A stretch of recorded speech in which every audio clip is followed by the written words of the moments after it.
Hello friend, I hope you like my video. If you like my video please like share and subscribe my channel. तो friend, आज हम शुरुआत करेंगे prepaid क्या होता है उसकी एंट्री देखेंगे। तो ध्यान रखना, प्रीपेड क्या होता है इसके बारे में हम क्लियर करते हैं। तो चलिए देखते हैं इसमें क्या होता है। तो सबसे पहले हम इसका रूल क्लियर कर लेते हैं। तो प्रीपेड को हम हिंदी में बोलते हैं पहले अदा किया हुआ खर्च, मतलब वो पैसा जो हम एडवांस में पे कर देते हैं। तो ध्यान रखना, उसको हम बोलते हैं प्रीपेड। वो पैसा जो हमने एडवांस में पे किया हुआ है किसी को, उसको हम क्या बोलते हैं, प्रीपेड। और ध्यान रखना, ये अकाउंट्स के अंदर हमें क्या मानना पड़ता है, इसको असेट्स। तो ध्यान रखना, ये असेट्स मानी जाती है। यदि हम किसी को पैसे एडवांस में पेड करते हैं उसको हम क्या बोलते हैं, प्रीपेड। और ये हमारी असेट्स होती है। तो असेट्स का रूल कहता है यदि असेट्स बढ़ती है तो हम डेबिट करेंगे, यदि असेट्स कम होती है तो हम इसको क्या करेंगे, क्रेडिट करेंगे। तो प्रीपेड का भी रूल यही होता है, यदि प्रीपेड असेट्स है, असेट्स बढ़ेगी तो आप डेबिट करोगे, यदि असेट्स कम हो रही है तो हम उसको क्रेडिट करेंगे। तो ध्यान रखना, इसको असेट्स माना जाता है अकाउंट्स के अंदर। तो सबसे पहले इसके बारे में जान लेते हैं कि क्या होता है प्रीपेड।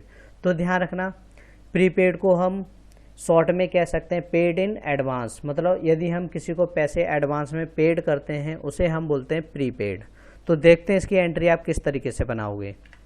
जैसे रेंट पेड इन एडवांस, तो हमने रेंट को पेड किया है, पेड करोगे तो आपका कैश कम होगा, ठीक है। और एडवांस में पेड कर रहे हो तो ये आपकी असेट्स है, असेट्स बढ़ेगी तो आप डेबिट करोगे। तो इसकी एंट्री बनेगी prepaid rent account debit to cash account. तो कैश आपके लिए असेट्स है, असेट्स कम हो रही तो आप क्रेडिट कर रहे हो, और प्रीपेड आपके लिए असेट्स है, असेट्स बढ़ेगी तो आप डेबिट करोगे। तो ध्यान रखना, प्रीपेड आप एडवांस में पेड कर रहे हो इसलिए क्या है, वो आपके लिए असेट्स है। और असेट्स का रूल कहता है यदि असेट्स बढ़ती है तो आप डेबिट करोगे, यदि असेट्स कम होती है तो आप क्रेडिट करोगे।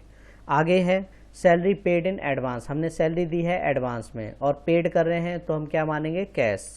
तो इसकी जो एंट्री बनेगी prepaid salary account debit to cash account. तो कैश असेट्स है, असेट्स कम होगी तो क्रेडिट, और प्रीपेड भी आपकी असेट्स है बट ये डेबिट हो रही है तो ये बढ़ रही है, तो असेट्स बढ़ेगी तो हम इसको क्या करेंगे, डेबिट करेंगे। आगे है इंटरेस्ट पेड इन एडवांस, हमने इंटरेस्ट पेड किया है एडवांस में, तो जिसको भी हम एडवांस में पैसे देते हैं वो हमारे लिए प्रीपेड होता है।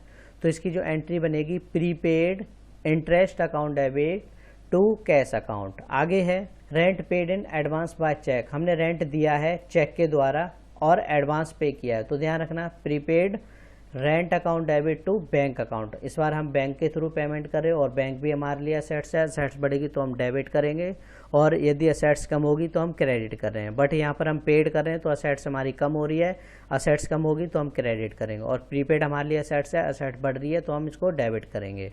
तो आई होप आपको इतना क्लियर हो गया होगा। तो आज की क्लास में बस इतना ही।